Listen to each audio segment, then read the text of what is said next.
Nagising si Tata Luciano mula sa mahimbing na tulog dahil sa yugyug ni Nana Caridad sa katawan niya. Ano ka ba naman, Caridad? Parang gusto mo nang iwas-iwas sa katawan ko. Ang hirap mo naman kasing gisingin, Luciano. Pambihira ka. Daig mo pa ang tunog na mantika. Abay, bakit ba? Ang sarap-sarap ng tulog ko'y nagkigising ka. May narinig kasi ako, Luciano. Nagkakaingay sa labas. Baka may mga marites na nag-uusap, tapos nagkainisan at nag-away. Ano ka ba naman? 10 oras ng gabi may nagmamarites. Caridad, ang mga marites, wala nang pinipiling oras sa mga yan.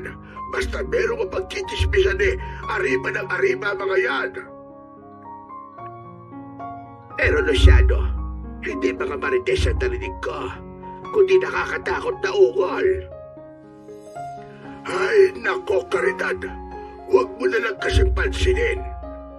Baka naman memaya nasasarapan lamang yun kaya umuungol. Hayaan mo siyang damahin at sarap. Tinampal ni Nana Caridad si Tata Luciano dahil sa sinabi ng matandang lalaki. Aray ko naman, ano ka ba? Bakit ka ba nananakit? Ay, ewan ko sa'yo. Kung ano-ano na kasi lumalabas na sa bunganga mo, masyado na malaswa. Bastos ka. Aba, ano bang bastos to sa sinabi ko?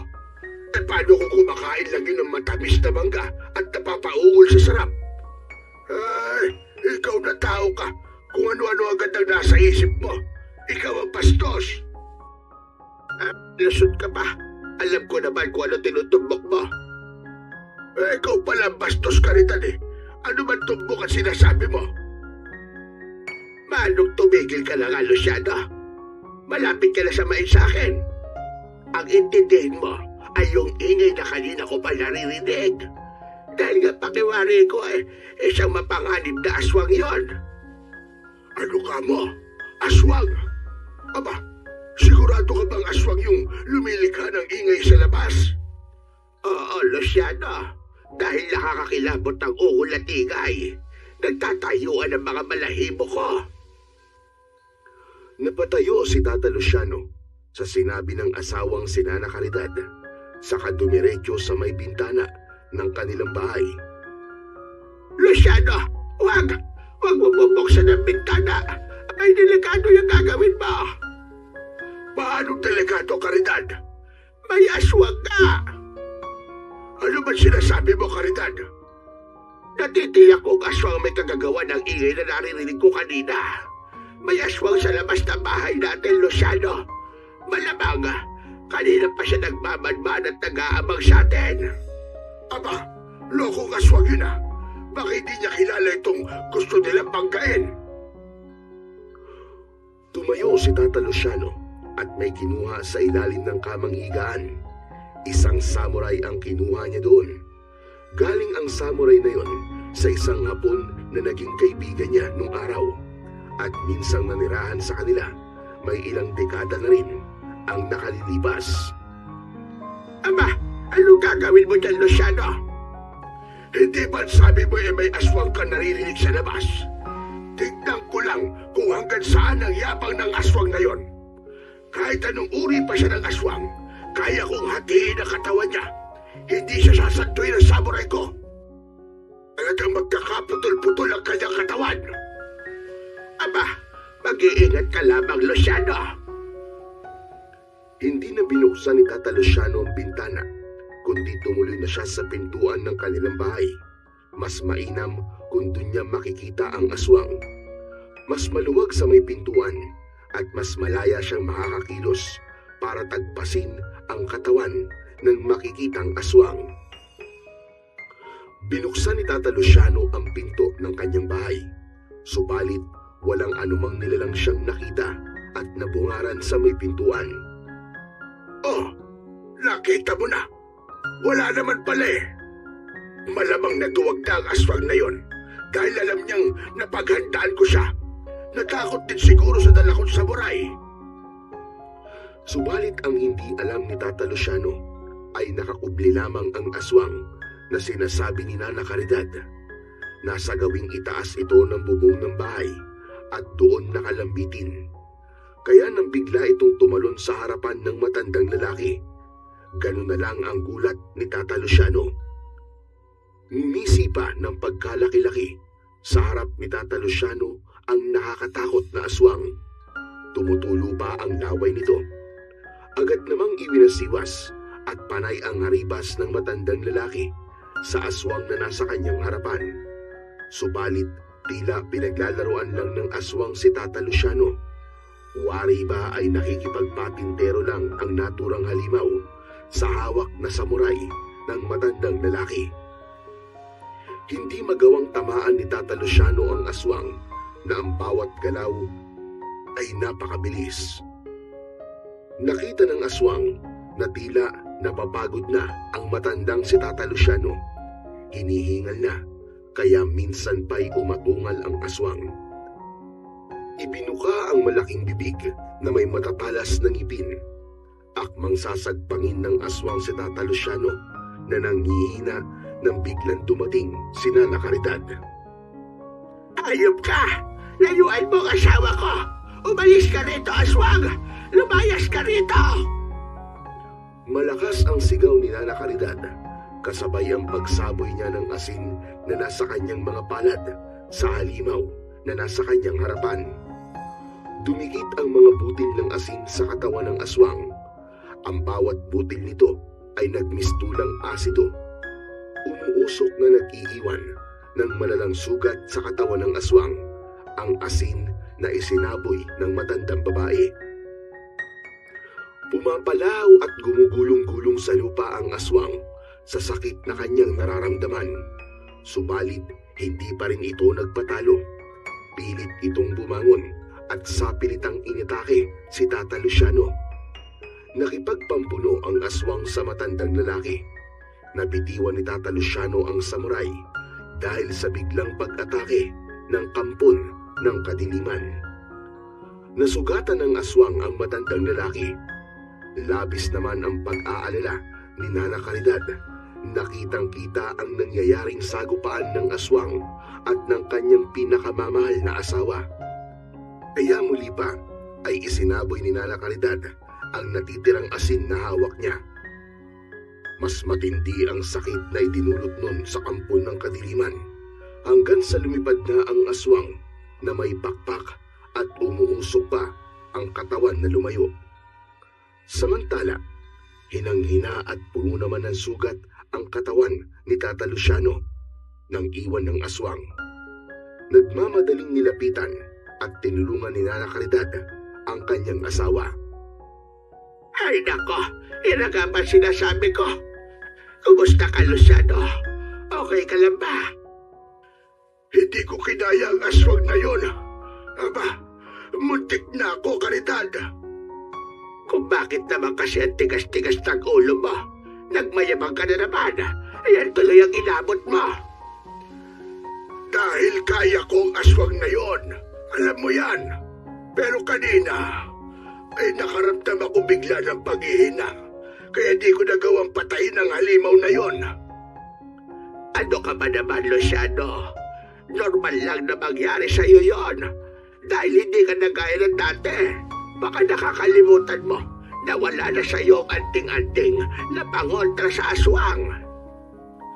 Natigilan si Tata Luciano. Noon lang niya naalala na tama ang sinabi ng kanyang asawa. Wala na siyang taglay na anting-anting o anumang pangontra sa mga aswang dahil isinuko niya na yon. Matanda na siya para ituloy pa ang pakikipaglaban sa mga aswang.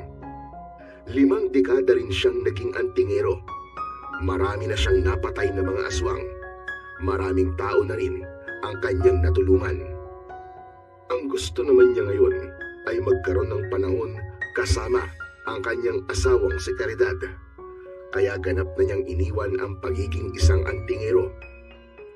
Wala siyang pinasahan ng taglay niyang medalyon, kundi ipinaon niya yon sa lupa. Wala na rin siyang planong hukayin yon. Sakaling huhukayin niya ay merong mabigat na dahilan. Paano yan, Luciano?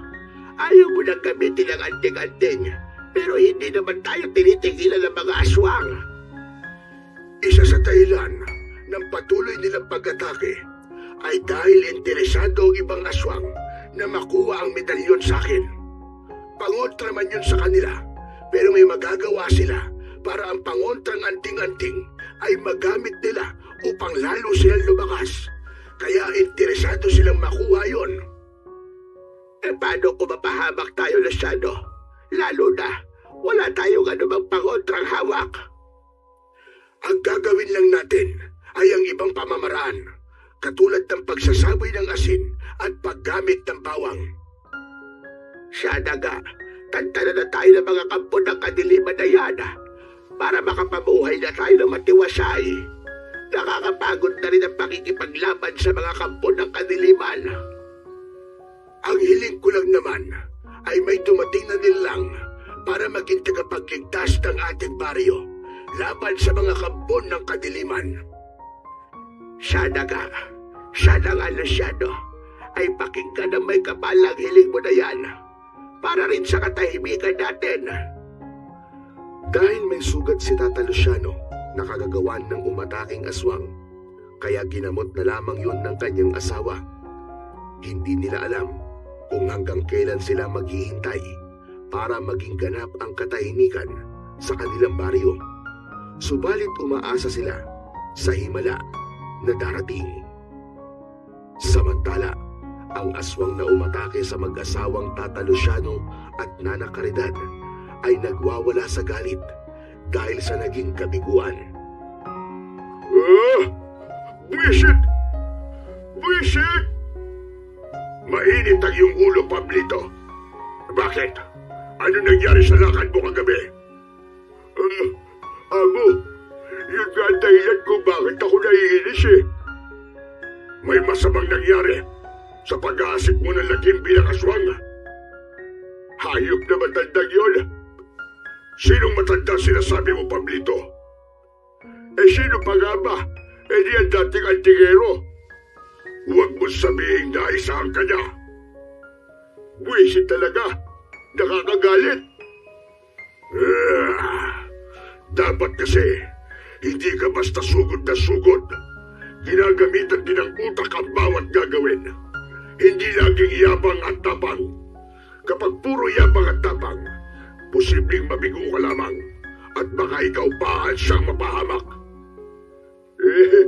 Amo naman para mo na rin sinabi na hindi ko ginagamit ang utak ko sa ginagawa kong pagsalakay.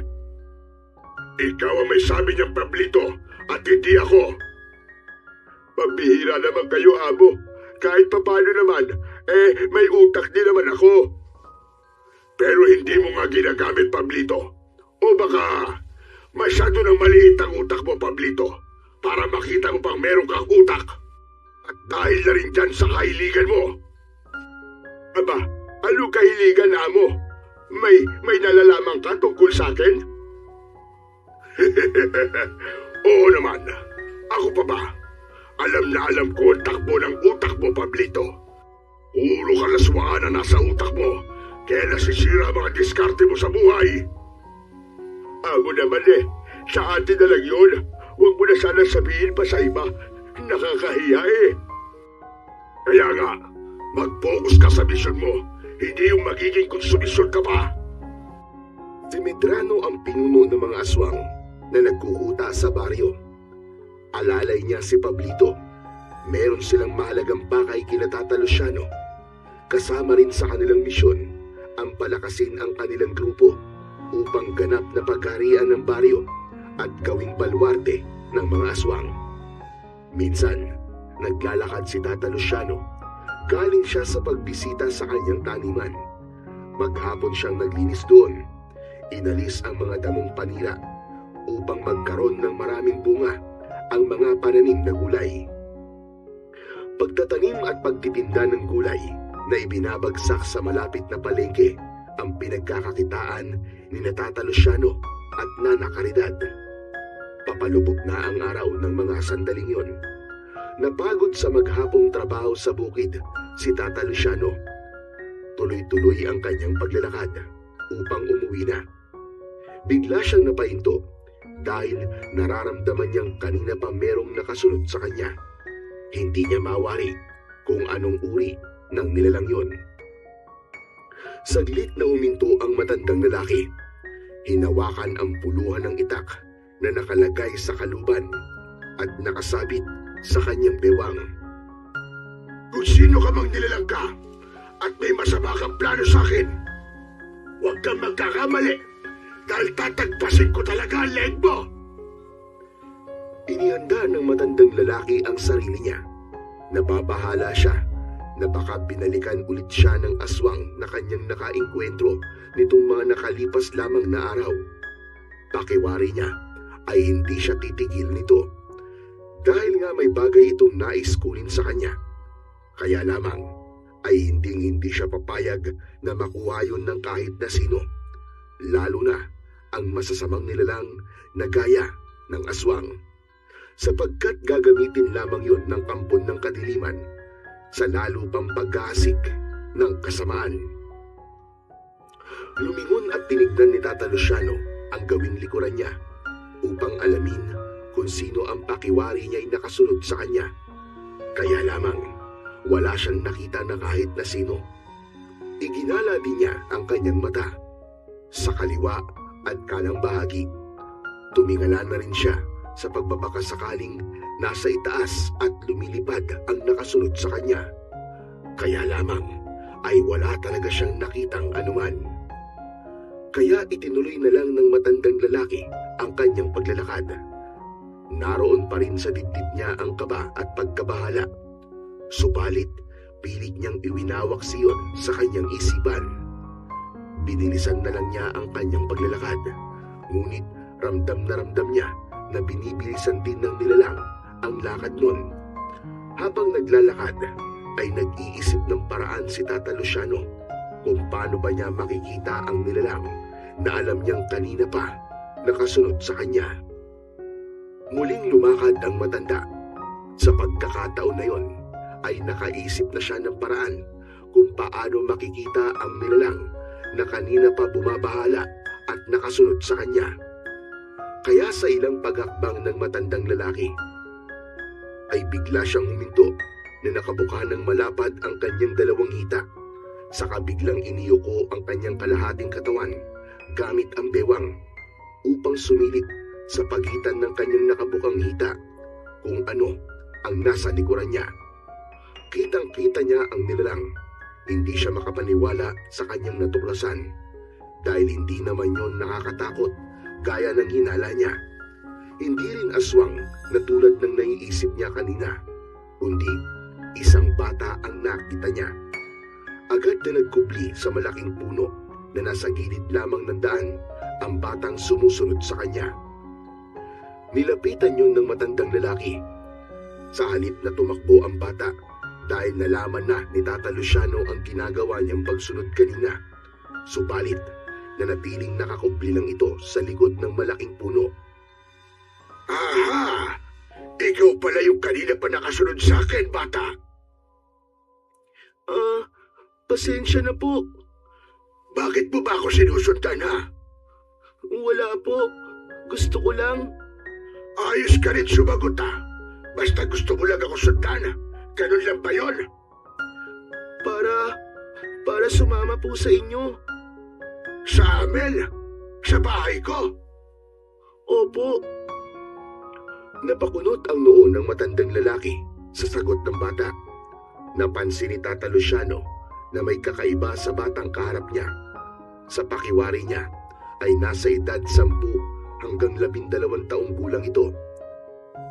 Nakasuot ng bag at ang katawan ay merong iba't ibang marka o guhit ng mga hayop. Sinubukan pang kuskusin ng kanyang daliri ang mga nakadrawing sa katawan ng bata. Itim na tinta ang ginamit na pangguhit na tila permanente na. Kaya natiyak ni Tata Luciano na mga tato ang nasa katawan ng bata. Nakaguhit sa katawan nito ang hayop na kobra, leon, tigre, buwaya at isang ibong agila. Aba teka, napakabata mo pa pero napakarami mong tato sa iyong katawan.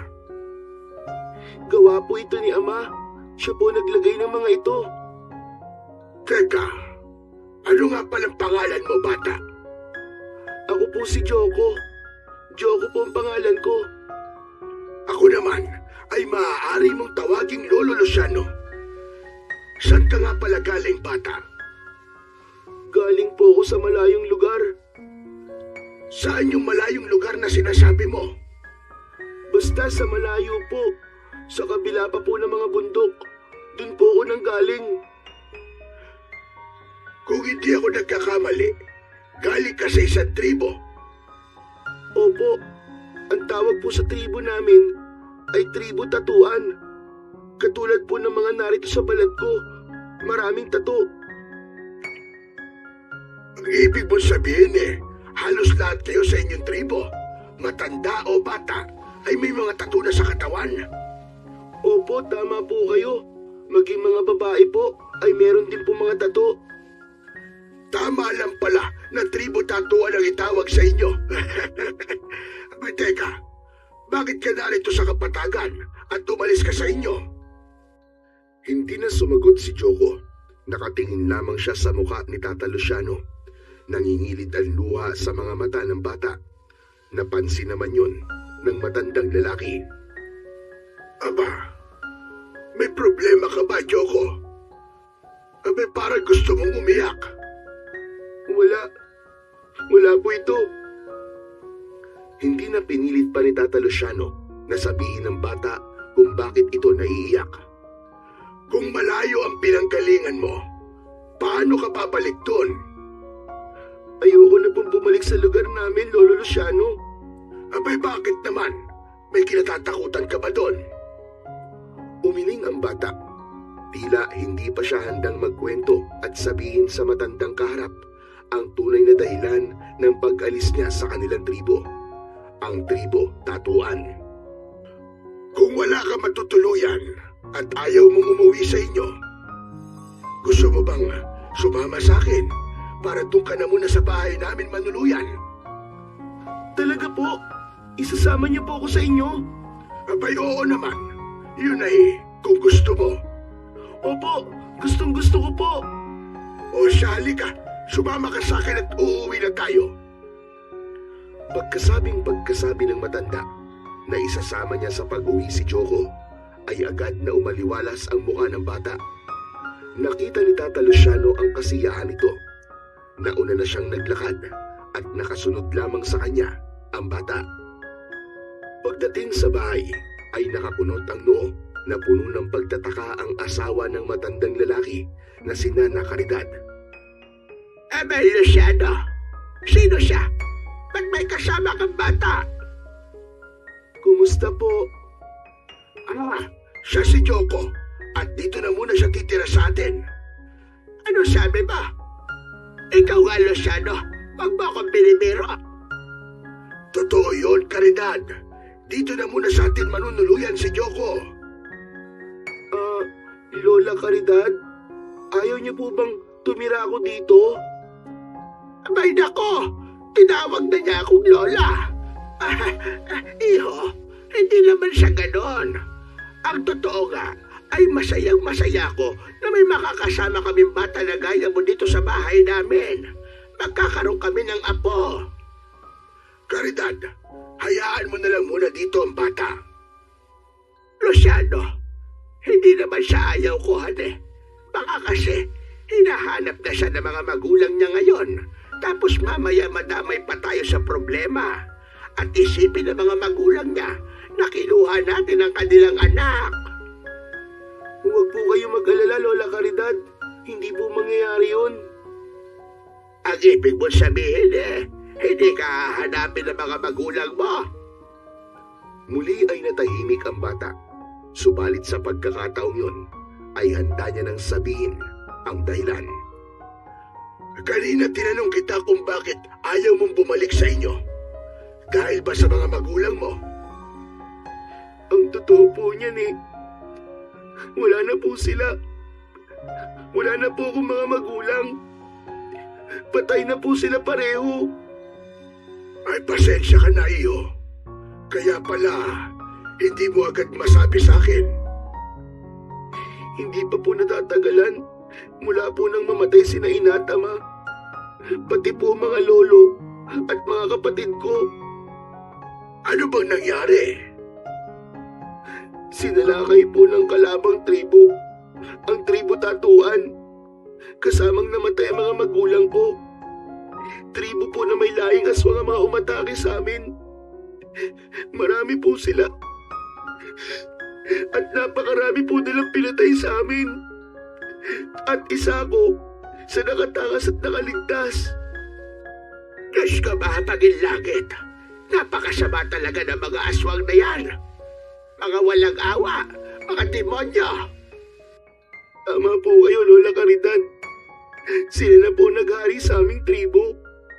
Ang mga hindi umalis at di napatay na mga aswang ay sumabi na po sa kanila. Pumayag na rin silang maging aswang. Pero ako po, ayoko. Ayoko po maging aswang. Kaya tumakas po ako kahit hindi ko alam kung saan po ako pupunta. Sige na, huwag ka na mag-alala, Joko. Dito sa lugar namin, walang masamang mangyayari sa'yo. Ligtas ka rito. Salamat po, Lolo Luciano.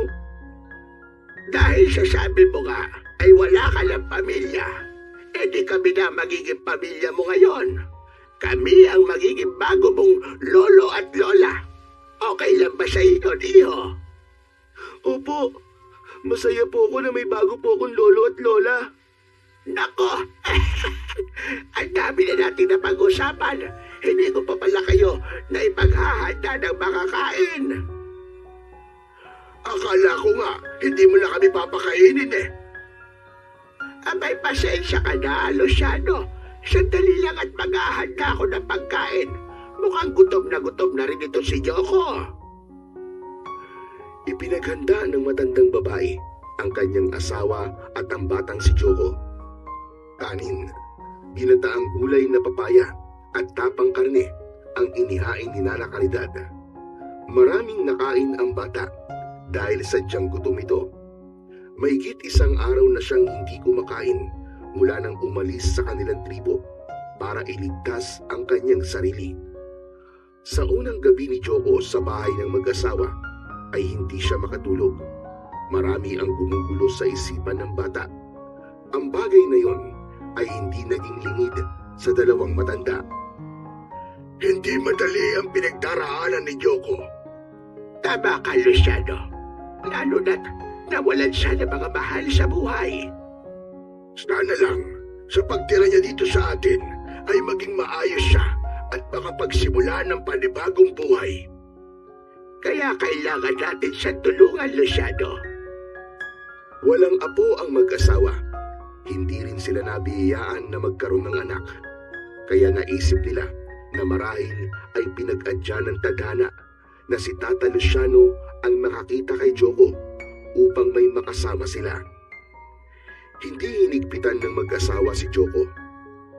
Hinayaan nilang lumabas ng bahay ang bata at gumala-gala ito dahil ang nais nila ay maging masaya ang bata at magkaroon ng mga bagong kaibigan para makalimutan ang masaklap na pangyayari sa buhay niya.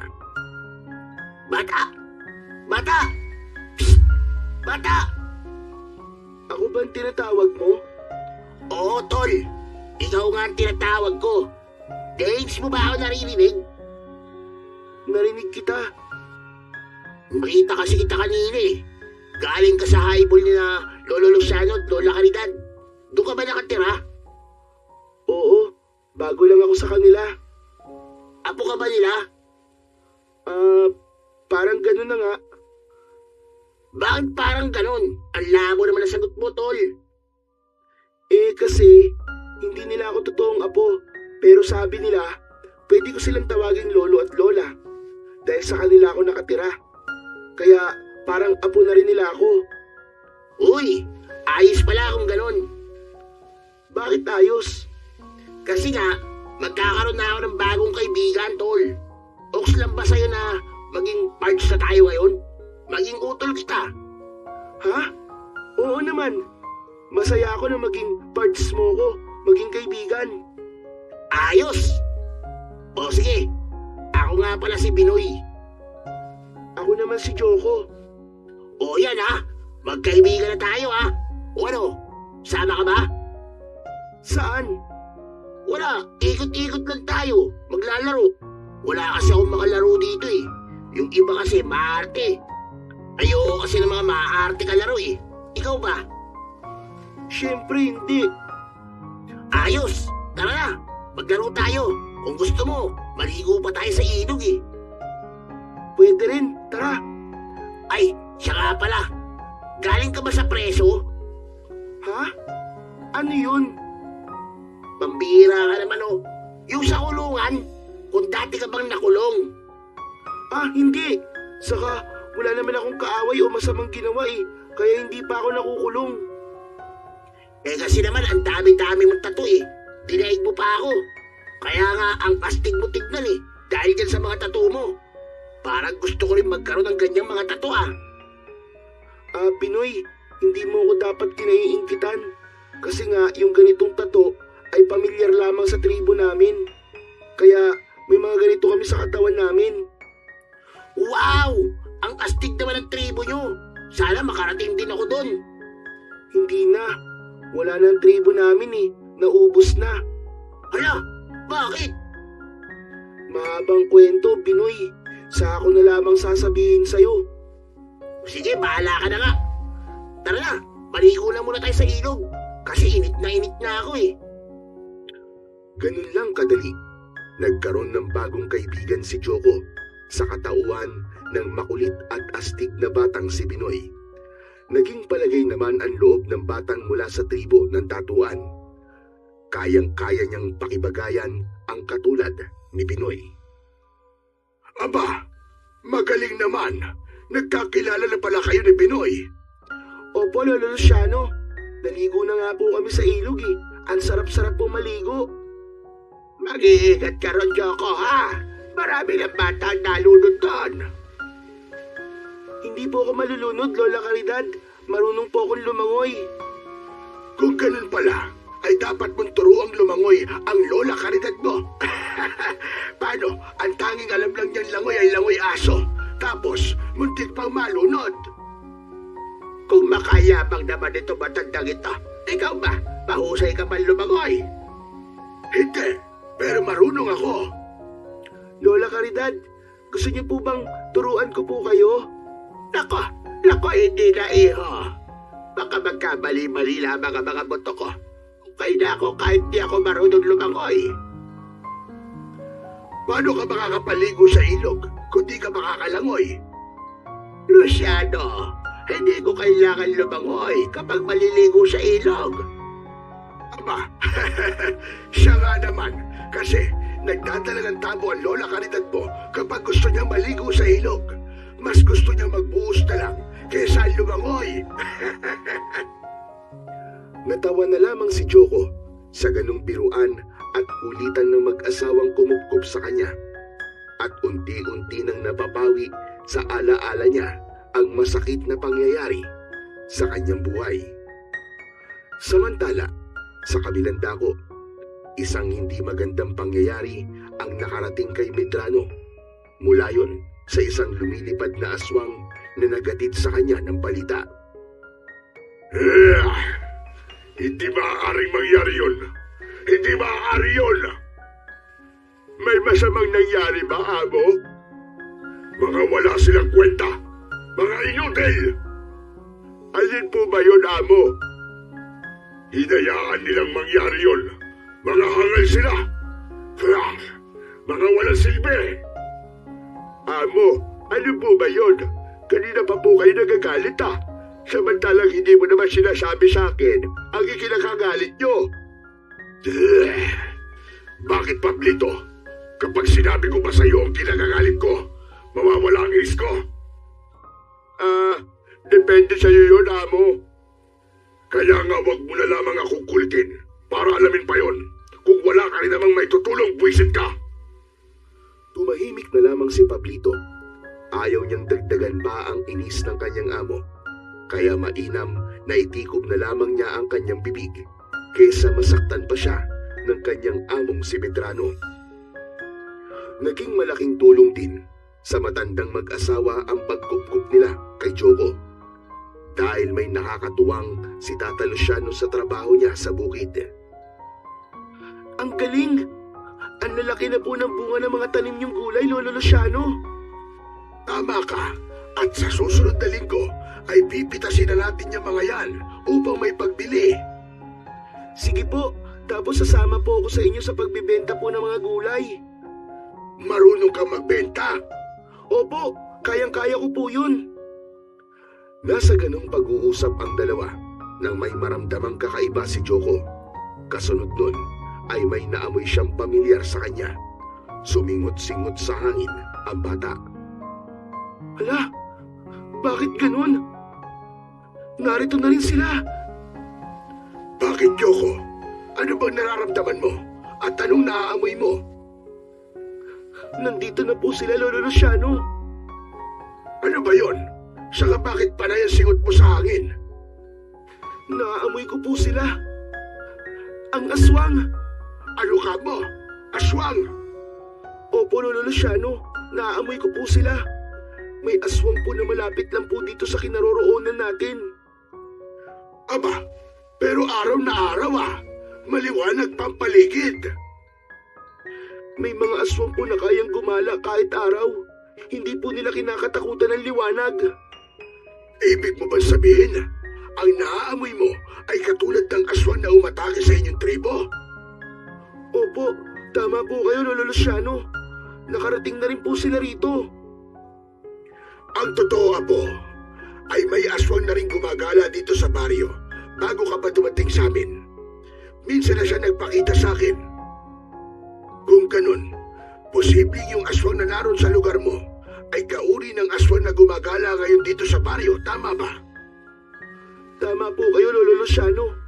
Maaring magkauri nga po sila dahil magkapareho po sila ng amoy. Pwede rin pong sila mismo ang mga aswang na narito ngayon sa baryo. Ako ang sadya ng aswang na naaamoy mo, Joko, dahil meron siyang nais kunin sa akin. May ibig kunin po sa inyo? Tama ka, Apo. Yun ang binabalik-balikan niya.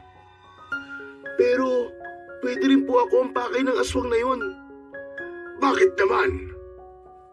Nais din po nila akong kunin. Aba, bakit kanya kukunin? Para patayin po, Lolo Luciano, katulad ng ginawa nila sa pamilya ko. Ano ka mo? Umalis na po muna tayo dito, Lolo. Umuwi na po muna tayo. O sige, Joko.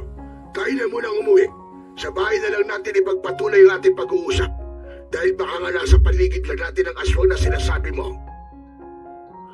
Umuwi na muna ang dalawa upang iwasan ang nararamdaman nilang panganib na hatid ng aswang na sinasabi ng batang si Joko. Dahil ayaw ng bata na may itago pa siya sa mga taong buong pusong nagtitiwala sa kanya. Kaya hindi niya kailangan maglihim pa sa mga ito. Totoo ba sinabi mo, Joko? Opo, Lolo Luciano.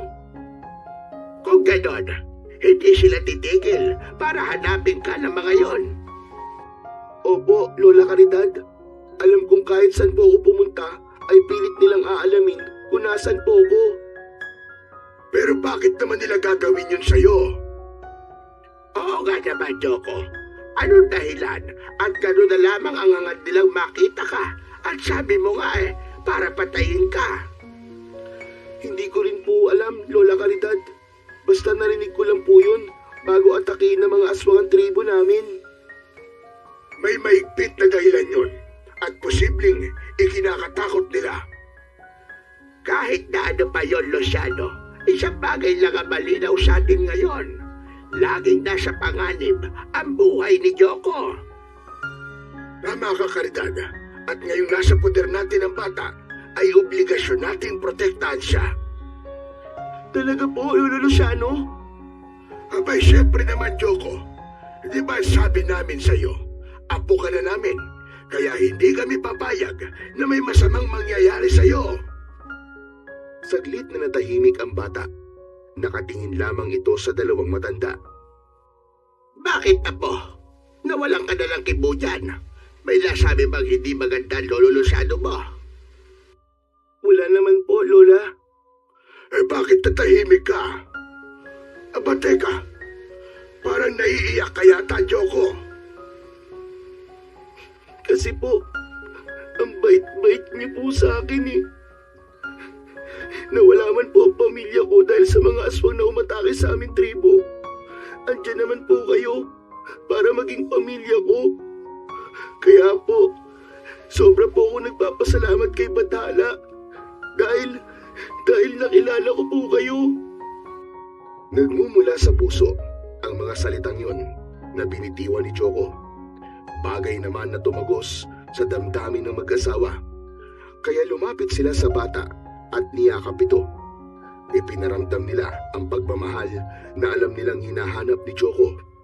Ipinadama nila na hindi nag-iisa ang bata dahil sila ang bagong pamilya nito. Ang bagay na palaisipan kay Joko at sa dalawang matanda ay malinaw naman para kay Medrano. Kaya ipinaalam na rin niya kay Pablito ang tunay na dahilan ng kanyang iginagagalit. Kung ganun, amo, nakatakas ang bata. Oo, Pablito. Ang batang kabilang sa huling lahi ng mga tribo tatuan. Siya nga ang batang nakatakda na posibleng tumapos sa inyo, amo, para tapusin na rin ang iyong pangunguna sa mga aswang. Ganun na nga, pero hinayaan nilang makatakas ang puwisit na batang yun. Pero amo, isa lang siyang bata, hindi ba? Bakit, Pablito? Mananatili pa siyang isang bata lamang? Lalaki siya, at kapag umabot sa takdang gulang at naging ganap na binata, ang lakas niya ay magiging katapat ng lakas ko. Ang bertud sa kanyang dugo mula sa tribong tatuan ay magkakaroon ng bisa na lilipol sa lahi natin. Kung ganun, hindi na siya dapat pag umabot sa edad na maging ganap na binata. Ganun na nga, Pablito. Kaya habang bata pa siya at ang bertud na nasa kanyang dugo bilang kasapi ng tribong tatuan at hindi pa nagkakaroon ng bisa, ay dapat na siyang mawala. Kaya kamatayan lamang ang makapipigil sa kanya. Kung ganun, dapat na natin siyang makita, amo. Tama ka. At madali na natin siyang makikilala, Pablito, dahil yun sa mga tattoo na taglay niya sa katawan. Bihira ang batang merong tato. At malamang siya lamang yun, ang batang galing sa tribong tatuan. Saan naman natin siya hahanapin, amo? Yan ang dapat nating alamin. Pero sabi ng aswang na nagbalita sa akin, posibleng hindi lumayo ang bata. Maaaring nandito lang siya sa baryong kinaroroonan natin, amo. Posible nga yun. Kaya yun ang gagawin, Pablito. Hahanapin natin. Hindi tayo dapat pag-aksaya ng panahon. Huwag na nating hintayin na lumaki pa ang batang yun. Dahil kapag lumaki siya, buhay natin na malalagay sa panganib. Ang kinabukasan natin bilang mga aswang ang siyang matatapos. Isang umaga, naiwang nag-iisa sa bahay si Joko dahil may mahalagang gagawin ang mag-asawang Tata Luciano at Nana Caridad. Naglilinis ng bahay si Joko dahil yun ang bilin sa kanya ng dalawang matanda. Papatapos na rin siyang maghugas ng mga platong kanilang pinagkainan ng umagang yon nang marinig niya ang pagtawag ng bagong kaibigan na si Binoy. Uy, si Tol Binoy yun ah.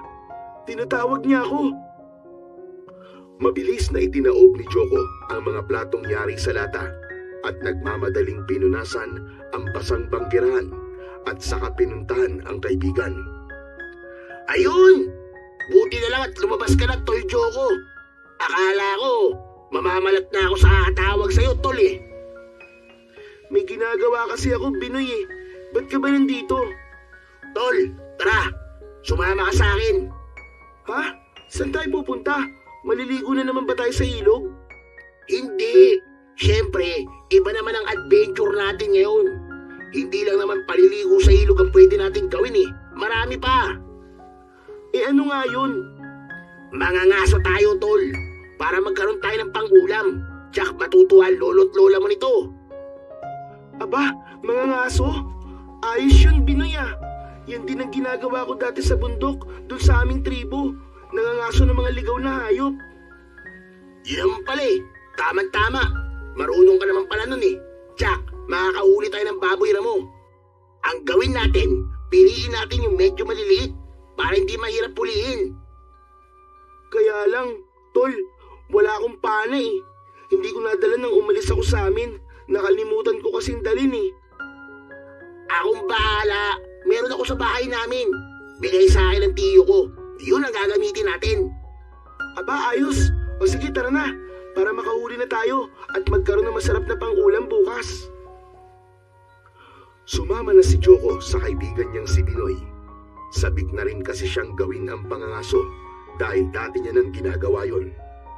Samantala, habang abala ang dalawang bata na sina Joko at Binoy sa bukana ng gubat, kung saan ay nag-aabang sila ng magagawirong baboy ramo, may nilalang na kanina pa pala nagmamatsyag sa kanila. Yun ay walang iba kundi si Pablito na nagsimula ng pumunta sa kung saang lugar upang alamin kung nasa baryong yun ang batang hanap nila. Ang dalawang bata na yun, iba ang pakiramdam ko sa kanila. Parang may kakaiba. Lalapitan ko sila, makikipag-usap ako.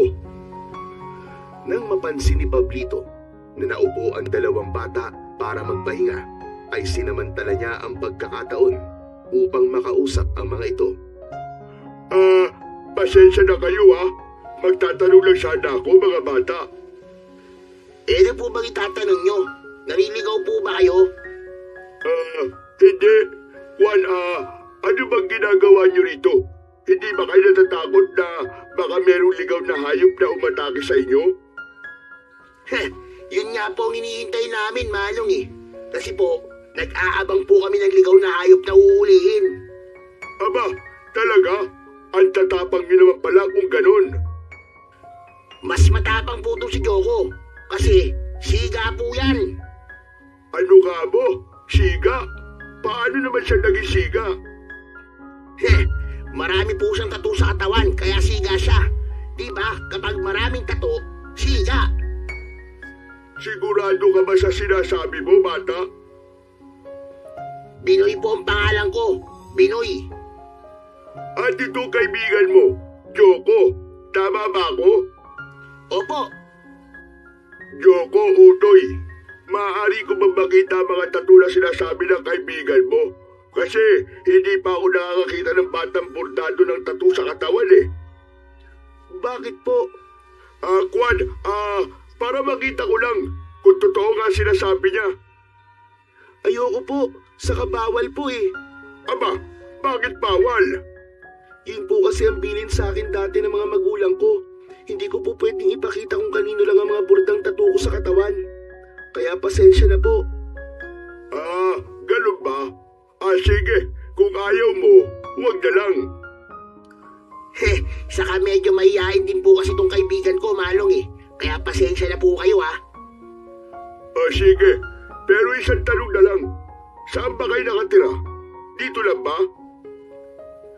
Bago pa sagutin ng dalawang bata ang tanong ni Pablito, ay nakita ni Binoy na may lumabas na batang baboy ramo sa may damuhan, kaya agad niya tong hinabol upang panain.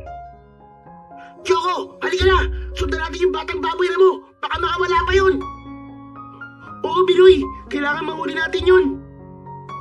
Iniwan na ng dalawang bata si Pablito. Sinundan na lamang niya ng tingin ang mga ito habang tumatakbo papalayo at hinahabol ang nakitang ligaw na hayop.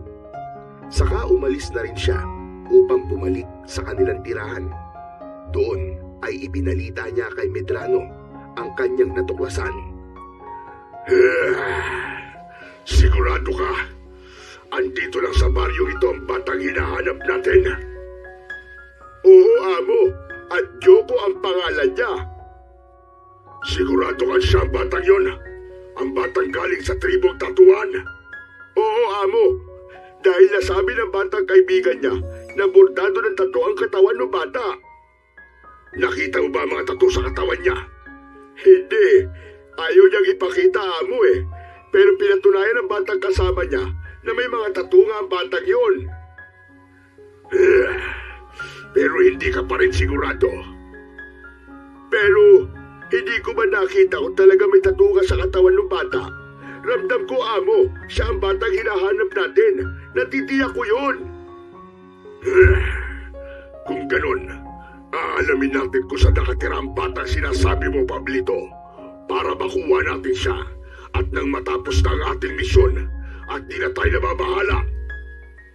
Samantala, masayang umuwi ang dalawang bata dahil nakahuli sila ng baboy ramo. Ipinakatay nila yon kay Tata Luciano. Tuwang-tuwa rin si Binoy dahil ilang araw din nilang magiging ulam ang karne ng batang baboy ramo. Gayunpaman ang ginawa ni Joko at Binoy na pangangaso ay hindi ikinatuwa ni Tata Luciano, kaya sinabihan niya ang dalawang bata na wag na yung uulitin pa.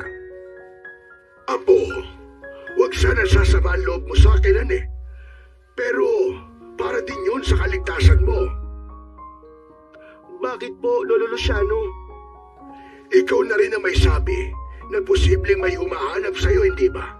Sabi mo pa nga ay maaaring aswang sila at gagawan ka ng masama. Pasensya na po kayo, Lolo. Ayos lang yun, Joko. Pero dapat doble natin ang ating pag-iingat, lalo na't hindi natin kilala ang mga nilalang na maaaring humahanap sa'yo. Joko, ayaw namin ang lola mo na may masamang mangyari sa'yo. Sinunod na lang ng bata ang pakiusap ng kanyang lolo Luciano. Kapag pinupuntahan siya ni Binoy, ay tumatangki na siyang sumama sa kaibigan, lalo na kung may kalayuan ang pupuntahan nila. Ikinalungkot naman yun ni Binoy, subalit ayaw ni Joko na sumama ang loob ng mga taong nagmamalasakit sa kanya. Hindi na pala kita pwedeng isama sa mga lakad ko, Tol. Pwede pa naman tayo maglaro, Binoy Pero ang gusto ni Lolo Luciano ay dito lang sa malapit. Huwag lalayo. Sige na nga. Tsaka, para hindi ka na rin nila pagalitan. Oo nga, Binoy. Ayaw ko rin kasi na mag-alala sila sa akin. Nalimitahan ang pag-alis-alis ni Joko ng bahay at pagpunta sa lugar na may kalayuan bilang pagsunod kay Tata Luciano. Ikinatuwa naman ng dalawang matanda ang bagay na yon. Ang ibig lang sabihin ay iginagalang ng bata ang kanilang desisyon. Isang gabi ng katahimikan ay namayani at ang liwanag ng buwan ay tila merong nais ipahiwatig. Dalawang anino ang kanina pa umiikot sa bahay ni Tata Luciano at Nana Caridad. Sila ay walang iba kundi ang mag-among Medrano at Pablito. Naging madali lamang sa kanila na tuntunin ang kinaroroonan ni Joko. Malakas ang pakiramdam ko, Pablito. Ang bahay na yan, diyan nakatira ang ating pakay. Yun din ang pakiramdam ko, amo. Kailangan natin makuha ang batang sinasabi mo. Pero amo, sarado-sarado ang bahay. Kaya nga gagawa tayo ng paraan upang mapalabas sila. Kapag lumabas ng bahay ang mga nakatira dyan, malaya na nating makukuha ang bata. Kaya gumilid na lamang ang mag-amo at saka nagbago ang kanilang mga anyo. Naging aswang korkor ang mga ito, uri ng aswang na maaaring maging kawangis ng hayop na leon o kaya naman ay kagaya ng isang baboy ramo. Subalit ang ingay na likha ay katunog ng kanilang pangalan, kaya sila tinawag na aswang korkor. Sa loob ng bahay ay mahimbing na natutulog ang mga taong doon ay nakatira. Maya-maya pa ay gumalaw sa pagkakahiga si Nana Caridad. Nakaramdam siya ng panunubig at kailangan niyang magtungo sa palikuran. Bumangon siya sa pagkakahiga. Hindi pa siya nakakalabas ng pintuan upang magtungo sa palikuran na nakahiwalay sa kanilang bahay nang makarinig siya ng ingay. Aba, anong ingay yon? May mabibigat ding yamag at may tunog na parang sinasabing korkor. Pinakinggang mabuti ng matandang babae ang naririnig na tunog. Ang tunog na yon ay likha ng mga aswang korkor na tila binabanggit ang kanilang katawagan. Baka kung ano lang siguro yon. Kailangan ko na talaga lumabas ng bahay. Abay, sumasakit na ang pantog ko. Naglakad na si Nanay Caridad at tinungo ang pintuan upang lumabas. Pagbukas na pagbukas niya ng pinto, ay agad na bumungad sa kanya ang aswang na kurkur. Napasigaw siya ng malakas. Narinig yun ng asawang si Tata Luciano na biglang napabangon. Nakita niyang wala sa kanyang tabi ang asawa, kaya agad nitong tinungo ang pintuan. Kitang-kita niya na bihag ng aswang ang kanyang asawa. Walang hiya ka, kalimaw ka! Anong gagawin mo sa asawa ko? Pakawalan mo siya! Umatungal lamang ang aswang. Nagmamadaling kinuha ng matandang lalaki ang kanyang samurai para harapin ang aswang. Bitiwan mo siya! Ako ang harapin mo! Gusto mong pakawalang kukurang na ito? Kung biktima ang kailangan mo, ako na lamang at huwag ang kasama ko! Luciano! Luciano, tulungan mo ako!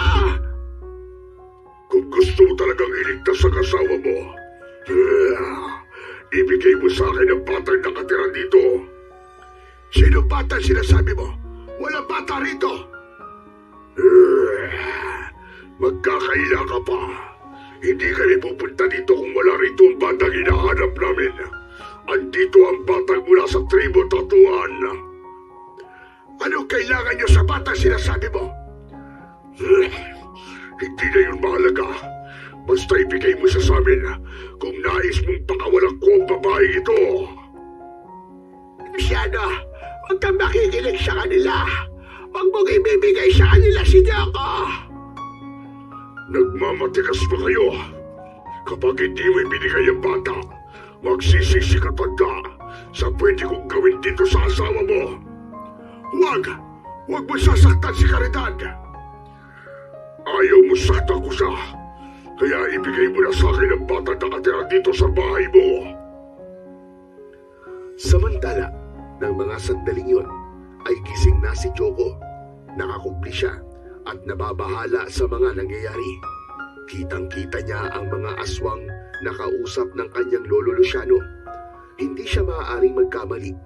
Sila ang uri ng aswang na umatake sa kanila at pumatay sa kanyang mga magulang at mga katribo. Naghihintay ako. Asan ang bata? Ibigay niyo siya sa akin. Bakit ba gusto niyo siyang kunin? Anong kailangan niyo sa kanya? Hindi mo na kailangang malaman pa. Tama na maraming tanong. Gawin mo na lamang ang nais kong mangyari. Sabi ko sa iyo, hindi mo maaaring basta kunin ang bata.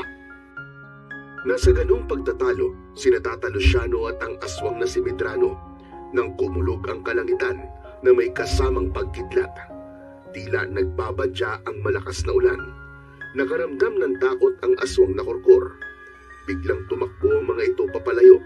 Dala si Nana Caridad. Ayaw ng mga aswang na kurkur na mababasa sila ng ulan. Wala namang nagawa si Tata Luciano na hindi alam ang gagawin nang tangayin ng halimaw ang kanyang asawa. Walang iyang aswang yon! Kilala niya si Caridad! Lola Luciano, sana po, ibinigay niyo na lang po ako para hindi na po nila tinangay si Lola Caridad. Apo, ayaw din na Lola Caridad mo na ibigay ka sa kanila. Pero ang lola naman po ang kinuha nila. Huwag kang mag-alala, Apo. Gagawa ko ng paraan. Papawiin natin ang Lola Caridad mo sa mga aswang na yon. Tutulungan ko po kayo, Lolo. Hindi po ako papayag na may gawin po silang masama kay Lola Caridad. Samantala, sa lugar naman na kinaroroonan ni Medrano at Pablito, ay ikinulong nila sa isang malaking hawla ang matandang babae. Nasaan yung tao na noon ang mga ito? Mga walang hiya kayo. Kahit nagpalit na kayo ng anyo, ay kasing pangit pa rin kayo ng ugali nyo. Pakawalan nyo ako rito, mga damuho kayo. Ano bang kailangan nyo sa akin? Bakit nyo ako dinala rito? Saka bakit nyo gustong kunin si Joko? Ano bang plano niyong gawin sa bata? Pwede ba, Kurang? Tumahimik ka na lamang riyan. Masyado ka maingay. Nakakairita ang bunganga mo. Hindi ako titigil sa pag-iingay hanggat hindi niyo ako pinapakawalan. Mga demonyo kayo! Sige, subukan mo pang magingay at baka wasakin ko na ang bunganga mo. Ibang magalit si Amo. Kahit senior citizen ka na, aba, papatulang ka yan. Wala akong pakialam kahit patulan pa niya ako. Sige, gawin mo! Gusto mo talaga akong subukan? Ba, mukhang nag-aalam talaga ng sakit ng katawan ng gurang na ito ah. Hindi ibigay natin ang hinahanap niya. Lumapit si Medrano sa pinagkukulungan ni Nana Caridad. Masama ang tingin ng matandang babae sa lalaki. Anong kailangan mo sa akin, ha? Hindi ba sabi ko, itikon mo yung bunganga mo, Kurang? Kung ayaw ko, ha? Ayokong itikong ang bibig ko. Ayaw mo, ha? Isang malakas na suntok ang pinakawalan ni Medrano at tumama yon sa bibig ng matandang babae. Dumugo ang muso ni Nana Caridad. Hayop ka! Napakawalang hiya mo! Hindi mo na iginalang ako bilang isang matandang babae!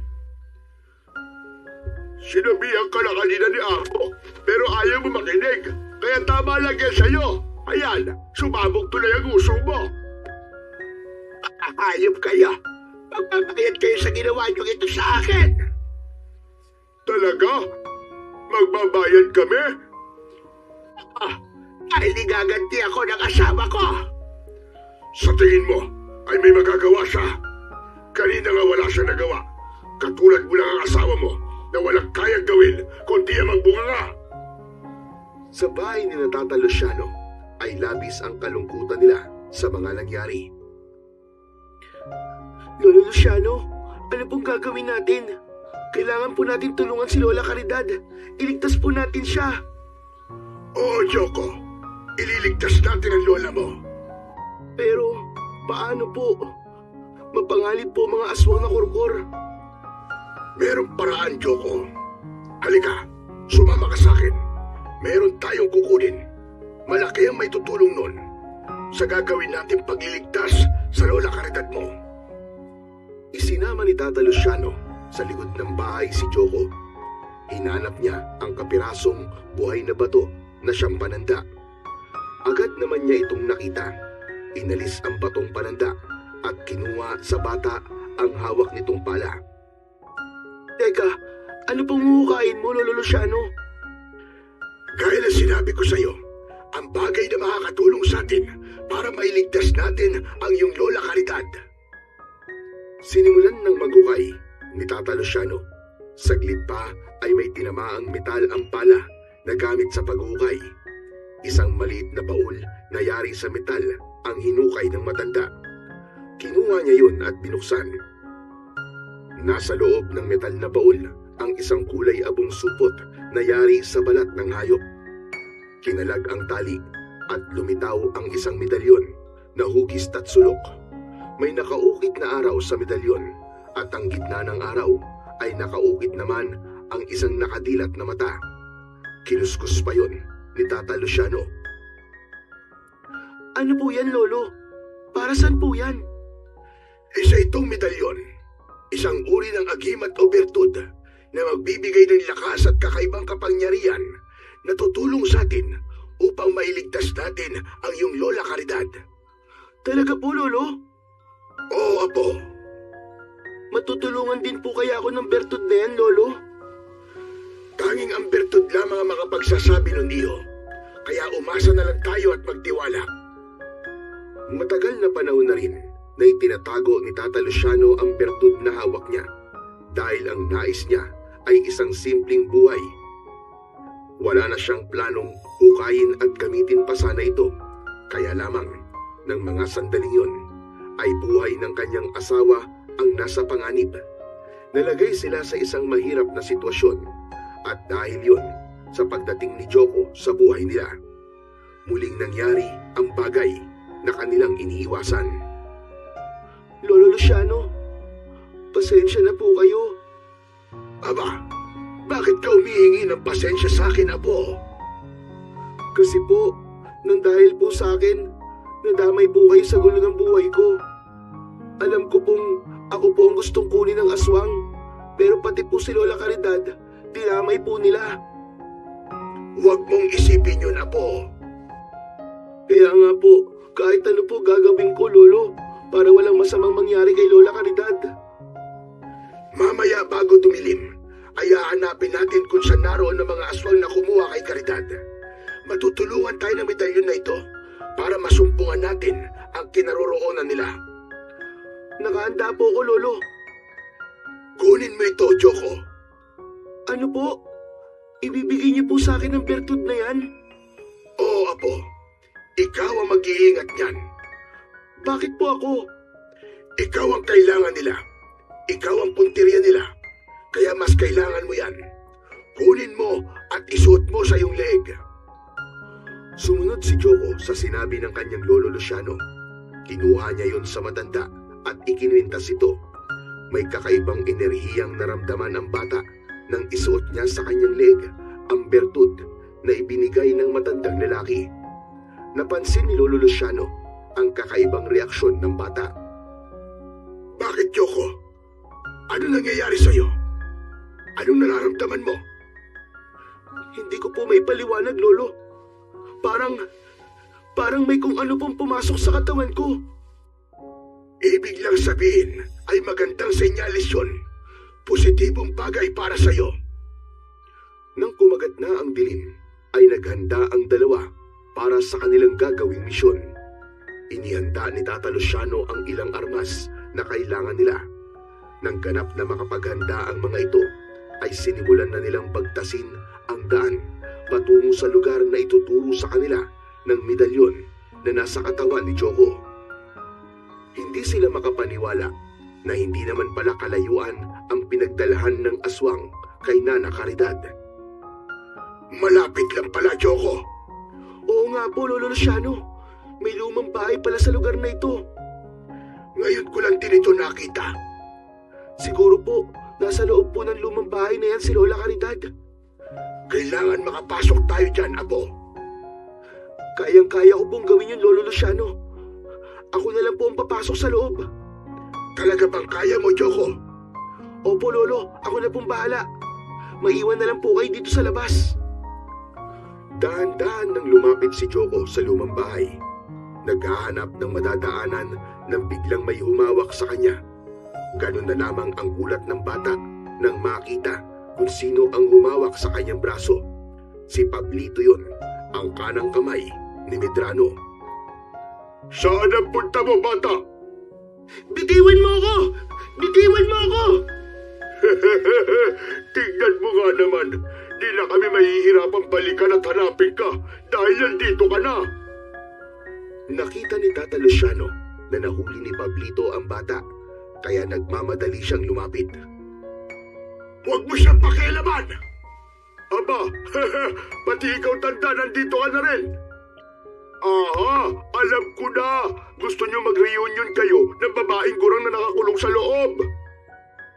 Anong ginawa niyo sa asawa ko, mga hayop kayo? Nasaan siya? Kalma lang. Buhay na buhay pa siya. Yun nga lang, sabog ang uso. Mga hayop kayo. Sinaktan niyo ang asawa ko. Sinaktan niyo si Lola? Aba, kasalanan niya eh. Masyado kasi matabil ang bibig. Parang Armalite. Nabigo ng amo ko. Kaya yun, pinatikim ng suntok sa bunganga. Mga walang hiya kayo. Hindi na kayo naawa sa asawa ko. Teka. Kay amo ka magalit dahil siya sumuntok sa bunganga ng asawa mo. Nang sandaling yun, ay naroon na rin pala si Medrano papalapit sa kanila. Kaya sumabat na sa kanilang pagtatalo. Bakit, tanda? Anong gagawin mo sa akin? Dahil sinapak ko ang asawa mo. Hayop ka! Magbabayad ka! Hanggang tiyak ka lang naman eh. Puro kayabang. Amo, wala na sa isa yung pakikipagtalo sa matandang yan. Ito ang kailangan natin, oh. ang batang sinasabi ko sa'yo. Bitiwan mo ako! Bitiwan mo ako! At bakit naman kita bibitiwan ha? Ikaw nga kailangan namin, hindi ang mag-asawang gurang. Pablito, ipasok ng batang yan. Dalhin sa loob. Huwag niyo siyang isama. Huwag niyo pakialaman ang bata. Di ba ang gusto mo? Sunduin ang asawa mo, kaya nandito ka. Huwag ka mag-alala. Makakalaya na siya. Pakakawalan ko na siya. Kapalit ng batang hawak ni Pablito. Halika na, bata. Pasok na tayo sa loob. Talaga bang pakakawalan niyo na si Lola Caridad? Pag sumama ako sa inyo? Oo, bata. Dahil ikaw lang naman ang kailangan namin eh. Lolo, huwag na po kayo mag-alala. Makakasama niyo na po sa pag-uwi si Lola Caridad. Ako na po ang bahala sa sarili ko. Gusto mang pigilan ni Tata Luciano ang bata. Kaya lang ay alam niyang hindi papayag ang mag-amo. Maging siya man ay baka makatikim ng suntok. Kaya naluluha siyang pinagmasdan na lamang si Joko habang bitbit papasok sa lumang bahay. Naisip ni Tata Luciano ang bertud na nakakwintas sa bata. Yun na lamang ang tangi niyang pag-asa para walang masamang mangyari kay Joko. Naghintay si Tata Luciano para ilabas ni Pablito ang asawa niya na kanilang bihag. Habang nakatingin sa lumang bahay ang matandang lalaki, ay biglang may humawak sa kanya at hinila siya. Ganun na lamang ang gulat niya, subalit napalitan yun ng saya nang makilala ang humila sa kanyang kamay. Aba, Caridad! Bakit nandito ka? Di ba dapat naroon ka sa loob? Nakatakas ako, Luciano. Huwag na maingay. Hindi nila naikantado na maayos ang kulungan ko, kaya nakalabas ako. Si Joko, nasan siya? Kasama mo ba? Kasama ng dalawang aswang, dinala sa loob. Ano ka mo? Abay, bakit di sinama? Kapalit ng kalayaan mo, yun din ang gusto ng bata. Mas mahalaga sa kanya na makalaya ka. Abay, paano na ngayon yan? Tsak may gagawin silang masama kay Joko. Narinig ko ang pag-uusap nila. Papatayin nila ang ating apo. Ano ka mo? Oo, Luciano. Dahil galit sila sa tribong tatuan na pinagmula ng bata. At isa pa, si Joko daw ang posibleng pumatay sa kanila pagdating ng takdang panahon at lilipol sa mga aswang na gaya nila. Ngayon hawak na nila ang bata. Tsak papatayin nila ang apo natin. Anong gagawin natin, Luciano? Caridad, huwag kang mag-alala. Nagtitiwala ako sa bertud. Ano ka mo? Anong bertod? Ang medalyon, Caridad. Hinukay ko dahil kailangan. At dala yun ni Joko ngayon. Akala ko ba, kinalimutan mo na ang paggamit noon? Dapat sana'y ganun ang plano ko. Pero dahil sa mga nangyari, wala akong ibang alam na paraan kundi gamitin uli ang agimat para sa kaligtasan mo. At ngayon ay para sa kaligtasan na ni Joko.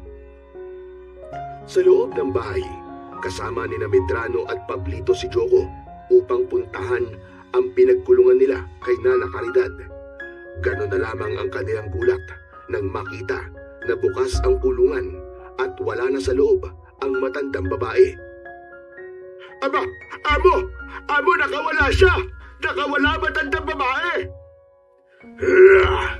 Hindi mo inayos ang kandado ng kulungan, kaya nakawala siya. Nasaan ang Lola Caridad ko? Hindi namin alam. Diyan sa kulungan na yan ang kulungan lola mo eh. Pero nakatakas siya. Amo, anong gagawin natin ngayon? Pabayaan mo na ang matandang kurang na yun. Tutal, hindi naman talaga natin siya kailangan. Ang batang kasama natin ngayon ang importante. Salamat at wala na rito si Lola Caridad. Siguro, magkasama na sila ni Lolo Luciano. Sabi nga ni Amo, ay hindi naman talaga sila importante dahil ikaw lang ang kailangan namin. Ano po bang gagawin niyo sa akin? Malalaman mo rin mamaya, bata. Pablito, ikaw na muna ang bahala sa batang yan at may mga dapat lang akong ihanda. Iahanda ko ang mga kailangan sa ritual na gagawin para sa gagawin pag-aalay sa batang yan. Iniwan na ni Medrano si Pablito habang mahigpit na hawak sa braso ang batang si Joko. Napaisip na nagtataka ang bata sa mga sinabi ni Medrano. O ano, narinig mo siguro yung sinabi ni Amo. Gagawin niyo akong alay? Oo naman, dahil dapat ka mawala bata, dahil ikaw ang banta sa aming lahi. At bago ka pa dumating sa takdang gulang, ay dapat ka nang gawing alay, na siya ring magiging kamatayan mo. Hindi maaari ang gusto niyo. Wala ka na magagawa pa. Hindi ako papayag na gawin yung alay. At kung merong dapat mamatay ay kayo yun. Dahil masasama kayo. Pinatay niyo ang pamilya ko at ang mga katribo ko. Minsan pa ay naalala ni Joko ang naging kalupitan sa kanilang mga ninuno at katribo ng mga aswang nakauri ni Medrano at Pablito. Nagpupuyos ang kalooban niya dahil sa galit at poot. Mga hayop kayo! Kayo ang masasama! Sayang lamang ang galit mo, bata. Wala ka na magagawa. Mahigpit ang pagkakahawak ni Pablito sa braso ng bata at planong ipasok sa kulungan na dati pinagkulungan kay Lola Caridad. Subalit bago pa maipasok si Joko sa loob ng kulungan, ay isang madiing kagat ang ipinadigim ng bata sa lalaking may hawak sa kanya. Napasigaw si Pablito sa labis na sakit. Aray ko! Walang iya ka, bata ka! Kinagat mo ko! Dapat lang sa iyan! Dahil sa lakas at diin ng pagkakakagat ng bata sa braso ni Pablito, ay nabitiwan niya si Joko. Kaya sinamantala yun ng bata upang makatakbo siya papalayo. Hoy! Saan ka pupunta? Huwag kang umalis, bata! Bumalik ka rito! Lago po! Malilintikan ako nito kaya Amo! Hoy! Bumalik ka rito! Mabilis ang kilos ni Joko. Bago pa siya nagawang habulin ni Pablito, ay nakapagtago na siya. Pero alam ng lalaki na hindi pa nakakalayo ang bata. Kaya lamang ay ininda nito ang ginawang pagkagat ni Joko. Madiin ang pagkakakagat na lumikha ng sugat. Aray ko! Ang sakit ng braso ko ah! Walang iyang batang yon! Bumaon ang ngipin niya! Samantala, humanap naman si Joko ng ligtas na lugar na kanyang mapagtataguan. Pero hindi pa siya nakakalabas ng malaki at lumang bahay. Dito muna ako magtatago. Hindi nila ako dapat makita dahil siguradong tututuhanin nila yung sinabi kanina ni Mang Pablito.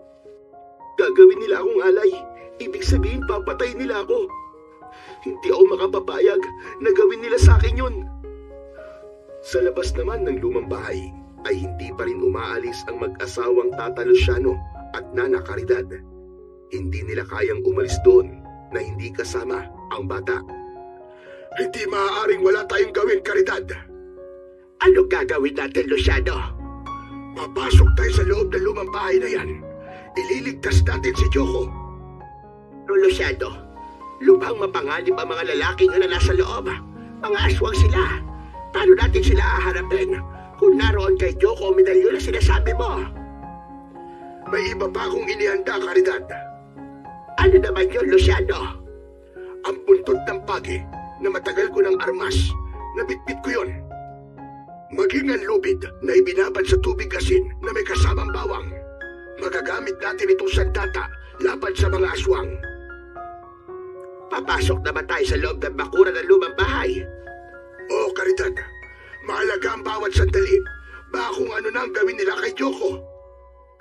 Kaya naghanda na ang mag-asawa upang pumasok sa loob ng bakuran, maging sa mismong sa loob ng bahay. Dahil doon dinala ng dalawang aswang si Joko. Galit na galit naman si Medrano nang malaman ang nangyari. Isang malakas na batok ang pinakawalan nito na tumama kay Pablito. Hungang ka talaga kahit kailan ah! Aray ko naman, Amo! Masyado ka mapanakit! Paano hindi kita sasaktan? Malaki kang gunggong! Malaking kapalpakan ang ginawa mong hinayupa ka! Hawak mo na! Pinakawalan mo pa ang bata! Amo! Kinagat ako Ayan nga, tignan mo ang braso ko. Nag-iwan pa ng marka ang kanyang ngipin. Napakalalim ng pagkakabaon. Ano bang pakialam ko dyan? Baka gusto mong ako naman ang kumagat sa'yo at puntiryahin ko ang leg mo. Amo naman, magkakampi tayo, di ba? Oo nga, pero nakakampi ko ka na maging kakampi, Pablito. Paano ngayon yan? Saan natin hahanapin ang batang si Joko? Amo, kumalma ka lang. Andyan lang yun. Hindi yung basta makakaalis dito. Hindi yung basta makakalayo. Kaya alam ko nariyan lang yun sa malapit. Baka nga narito pa sa loob ng ating bakuran at hindi pa siya nakakalabas. Gano'n naman pala. Ano pang hinihintay mo, Pablito? Hanapin mo na siya. Naihanda ko na mga gagamitin sa pag-aalay. Ang batang yun na lamang ang ating kailangan. Sige na, kumilos ka na, Pablito. Bilisan mo! Opo, amo. Ito na nga po. Wala nang nagawa si Pablito, kundi ang sundin ang utos ni Medrano. Hindi pwedeng magalit uli ito sa kanya, kundi higit pa sa ginawang pagbatok ang posible nitong gawin.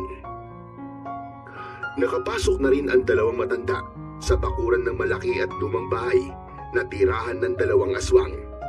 Maingat silang nakakupli at nag-aabang ng mangyayari hanggang sa makahanap sila ng tiyempo at nakapasok na nga ng tuluyan sa loob ng bahay. Tinungo ni Nana Caridad habang nakasunod ang asawa ang lugar kung saan siya ikinulong. Nagbabakasakaling doon din nila ang batang si Joko. Diyan, Luciano. Sa malaking hawla na yan. Diyan ako ikinulong. Subalit, bakit wala dyan ang apo natin? Nagtataka nga rin ako, Luciano, kung nasaan ang bata. Bakit wala siya sa loob ng malaking hawla na yan? Baka sa ibang silid siya ikinulong. Sana nga ay ganun, Luciano. Pero lubha na ako nag-aalala. Baka pinatay na nila si Joko. Hindi mangyayari yung Caridad. Bago pa nila mapatay ang apo natin, tiyak na magkakaroon muna ng matinding paglalaban. Dahil taglay niya ang medalyon, hindi magiging madali para sa kanila na patayin ang bata. Pero Luciano, nasaan ang apo natin? Hindi kaya, katulad ng nangyari sa iyo kanina, nakatakas din siya. Abay, sana'y ganun nga ang nangyari. Hindi pa rin umaalis sa kanyang pinagtataguan si Joko. Bagamat naiinip na siya sa pagtatago, pero mas ligtas siya sa kanyang kinalalagyan. Habang paikot-ikot naman si Pablito at pilit na hinahanap ang kinaroroonan ng bata. Makita lang kita, bata ka. Titirisin talaga kita. At kung kanina'y kinagat mo ang braso ko, leg mo naman nakakagating kung buwisit ka. Nanggigigil na talaga ako sa'yo. Samantala, hindi naman tumulong si Medrano sa paghahanap sa bata, kundi nagbalik ito sa loob ng kanyang kwarto. Humarap sa isang bahagi ng silid at doon ay lumuhod at umusal. Kung ano man ang dahilan ng ginagawa niyang yun, ay siya lamang ang nakakaalam. Subalit, tiyak yun na may kinalaman yun sa plano niya kay Joko. Matyaga pa rin sa paghahanap at pag-iikot si Pablito. Malakas ang kutob niyang hindi pa nakakalayo ang bata. Habang patuloy sa paghahanap ang lalaki, ay nakarinig siya ng ilang kaluskos at tila may bagay na bumagsak. Aha! Sabi ko na nga andito pa ang batang yun. Wala ka ng kawala ngayon. Humanda ka sa akin. Pilit na pinakikiramdaman ni Pablito ang pinagmulan ng ingay na narinig niya. Saka ito dahan-dahang lumapit. Mas naging matibay ang kutob ng lalaki nang malakas na pagbahing ang kanyang narinig. Batang sipunin, makikita na kita. Diyan ka lang pala nagtatago sa likod ng mga tambak na lumang gamit, ha? Huli ka! Huli ka rin! Ano? Kayo? Aba, bakit nandito pa kayo? Oo, nandito pa rin kami. Nasaan ang apo namin? Saan mo siya dinala? Engot ka rin, no? Hinahanap ko nga rin siya dahil nawawala. Ano ka mo? Nawawala si Joko? Oo nga, ano ka ba't paulit-ulit ka? Paano nawawala? Kasama mo siya na pumasok kayo dito sa loob ng bahay. Biyag niyo siya, hindi ba? Maigpit pa nga pagkakahawak mo sa braso niya. Nakawala nga siya, kaya hinahanap ko. Napakamalas ko pa naman na kayo pa ang nakita ko. Teka, may naisip ako para mapalitaw ko na ang batang yon. Anong iniisip mong hayop kang aswang ka? Ano pa nga ba? Di magkasama ko kayong ilalagay sa kulungan. Ewan ko na lang kung di pa lumitaw ang batang yon. Dahil Jack, na hindi yung papayag na ikulong ko kayo. Kung kakayanin mo kaming ikulong, bakit hindi? Sige, subukan mo lumapit sa akin at makikita mong hinahanap mo. Buntot ng pagi yan Oo, subukan mo lang lumapit sa amin at hagupitin kita nito. Tignan ko lang kung ano mangyari sa'yo kapag lumatay na ito sa katawan mo. Tinatakot mo ba ako, tanda? Hindi kita tinatakot dahil gagawin ko talaga yon. Sige, subukan mo lumapit na damuho ka. Hindi natakot si Pablito. Lumapit nga ito kay Tata Luciano. Ngunit bago pa man ganap na makalapit ay inihataw na ng matandang lalaki ang hawak na buntot ng pagi at agad na lumatay yun sa katawan ni Pablito. Pumalao sa sakit ang aswang. Kakaiba ang kirot na dulot ng pagdampi nito sa katawan ng aswang. Aray ko! Walang hiya ka, tanda! Ang sakit nun! O ano? Gusto pa bang ulitin ko? Sige, Luciano. Isa pang hagupit para matigil na yan sa kanyang kayabangan. Isa pang malakas na hagupit ang pinakawalan ni Tata Luciano. Muli ay pumalahaw ng malakas si Pablito. Kasunod ng malakas na palahaw niya ay ang pagbabago ng anyo nito. Naging isang aswang na kurkur na handang atakihin ang dalawang matanda. Sumusobra na kayo. Ngayon, tikman mo ang aking galit. Ibabaon ko sa katawan niyo ang aking matutulis na kuko at pangil. Subukan mo at paulit-ulit kong ipapatikim ang nagupit ng buntot ng pagi. Biglang umatake ang aswang. Sinalubong naman yun ng isang matinding hagupit ng buntot ng pagi na hawak ni Tata Luciano. Umihiwa at nag-iiwan yun ng mga sugat sa katawan ng aswang na kurkur. Lalo lamang nagwala sa galit ang aswang sa ginawa ng matandang lalaki. Kalidad, hawakan mo itong buntot ng pagi. Ituloy mo ang paggagupit sa aswang. Itong lubid ang gagamitin ko upang masilo siya.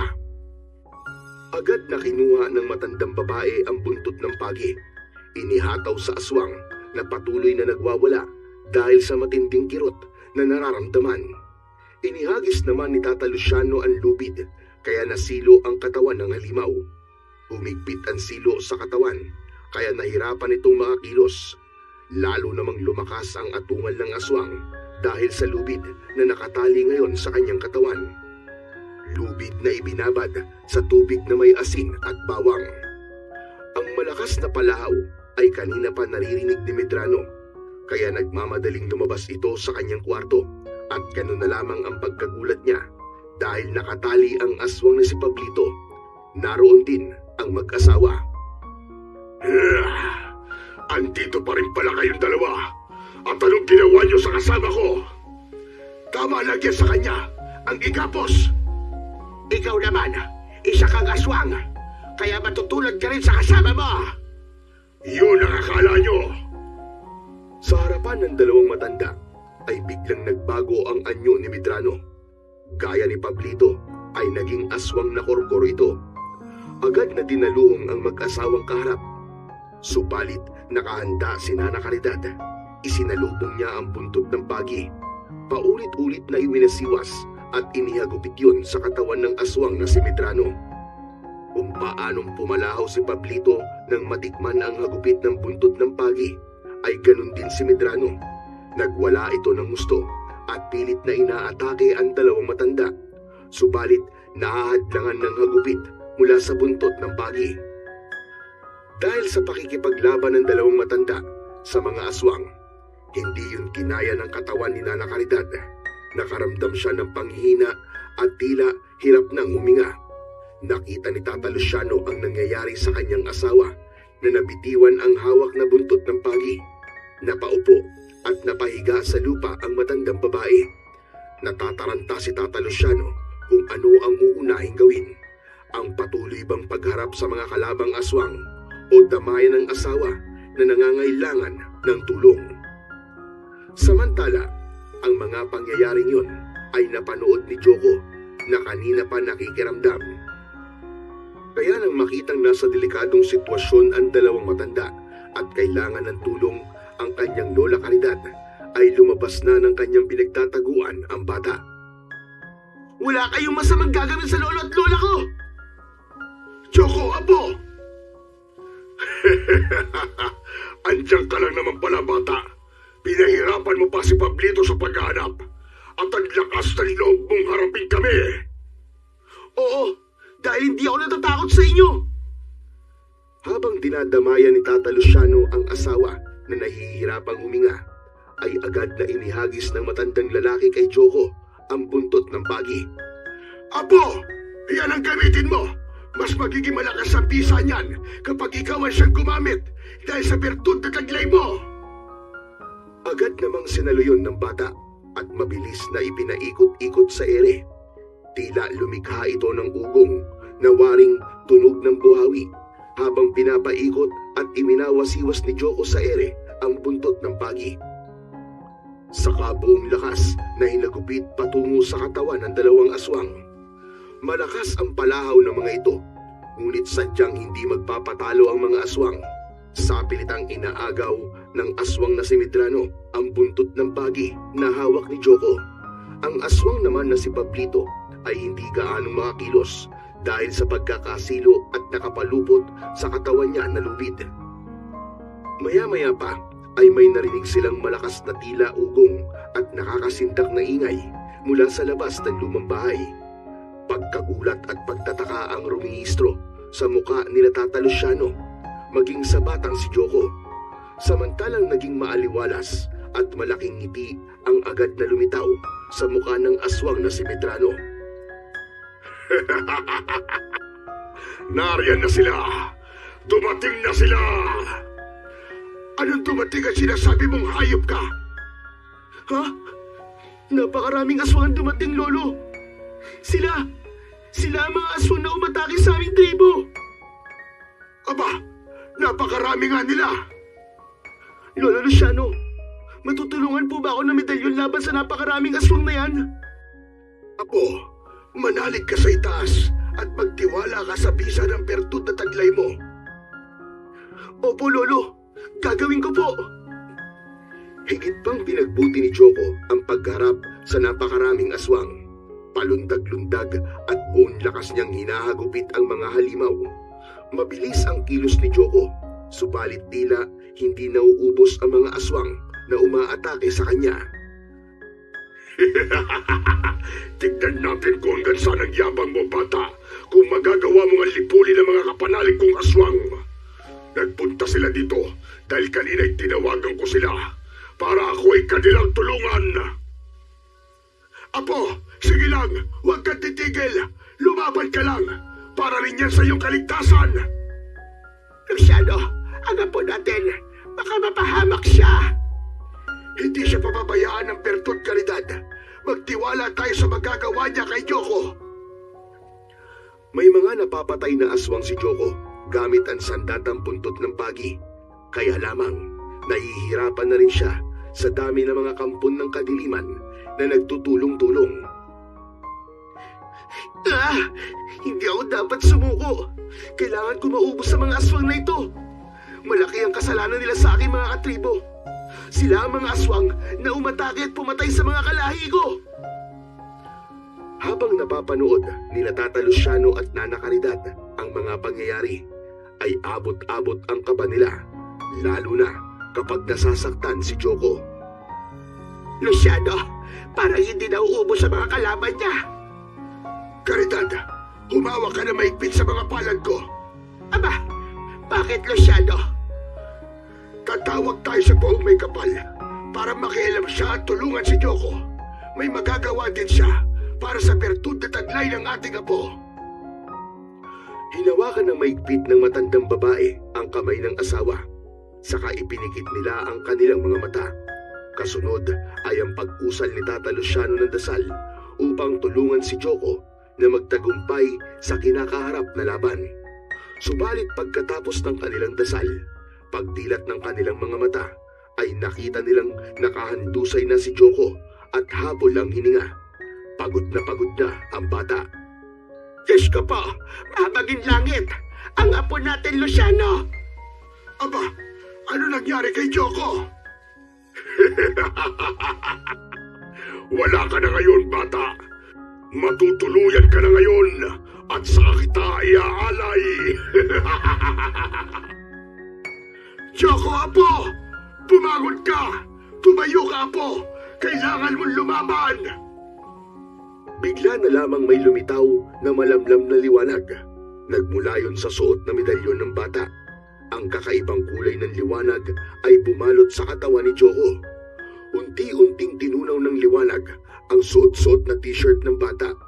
Kaya lumantad ang katawan ni Joko na nabuburdahan ng mga tato ng mga mababangis na hayop. Kasunod noon ay ang paglitaw ng kung anong imahe na gumagalaw. Nabuo ang imaheng gumagalaw na galing sa katawan ni Joko. Nagkaroon ng buhay ang isa sa mga tato ng bata. Nabuhay ang tato na isang kobra, na isang makamandag na ahas. Ito ang umatake sa mga aswang na naroroon. Kasunod ay ang isa pang tato ang nabuhay. Isang leon naman yun at inatake rin ang mga aswang. Sinundan ng tato na tigre na nagkaroon din ng buhay. Maging ang buhay na tato ay umalis din sa katawan ng bata at nagkaroon ng buhay. Ang pinakahuli ay ang tato na isang ibong agila. Nagkaroon din ito ng buhay at lumipad ng paikot-ikot sa itaas at biglang sumisid pa ibaba upang atakihin din ang ibang mga aswang. Dinagit nito ang aswang at inililipad saka inihuhulog mula sa itaas. Kaya hindi lang isa kundi 5 mababangis at matitikas na hayop ang naging katulong ni Joko sa pag-atake sa mga kampon ng kadiliman. Nayanig naman at hindi maintindihan ng mga aswang ang gagawin nila dahil hindi nila kaya ang mga hayop na ngayon ay umaatake sa kanila. Hindi rin makapaniwala si Medrano sa kanyang mga nakikita. Hindi rin niya maunawaan kung paano nangyari ang lahat ng yun. Paanong ang mga tato ng bata ay nagkaroon ng buhay at umatake sa mga aswang na kalahi niya. Nagpatuloy ang sagupaan ng mga aswang at ng mga hayop. Hindi sila tumitigil hanggat hindi nauubos ang mga halimaw na naroroon. Nang matalo ang mga dumating na aswang, ay nanatiling kalmado lang at nasa isang tabi ang mga hayop na mula sa tato ni Joko. Hindi mawari nila Medrano at Pablito na noon ay nasa anyo na ng pagiging tao kung ano ang kanilang gagawin. Alam nilang wala na silang kawala ng mga sandaling yun. Nagtangkapang tumakas ang dalawa, subalit biglang lumundag sa daraanan nila ang galit na leon. Umaatungal ito at nakabuka ang malaking bibig, kaya napaurong ang dalawa. Amo, lagot na! Wala na tayong kawala ngayon! Baka gawin tayong pagkain ng leon na yan! Kasalanan mo ito, Pablito! Kasalanan mo! Aba, amo! Kasalanan ko pa talaga! Oo, dahil inutil ka! Hinayaan mong matakasan ka ng bata! Tignan mo ngayon ang nangyari! Hoy, mga hunghang! Huwag na kayo magsisihan! Lolo Luciano, ang galing! Ito po naging bisa ng bertud na ipinahiram niyo po sa akin. Tama ka po. Hindi ko rin nakalain na kakaiba magiging bisa ng bertud sa'yo. Ngayon po ay naiintindihan ko na kung bakit kahit maliit pa po ako ay tinatuan na po ko ni Ama ng mga mababangis na hayop dahil sila pala magiging tagapagligtas ko. Upang hindi makatakas sina Medrano at Pablito, ay lumapit sa kanila si Tata Luciano at iginapos sa mga ito gamit ang lubid. Maigpit silang itinali. Nagpupumiglas naman ang dalawang aswang dahil sa kakaibang hapdi na dulot ng lubid.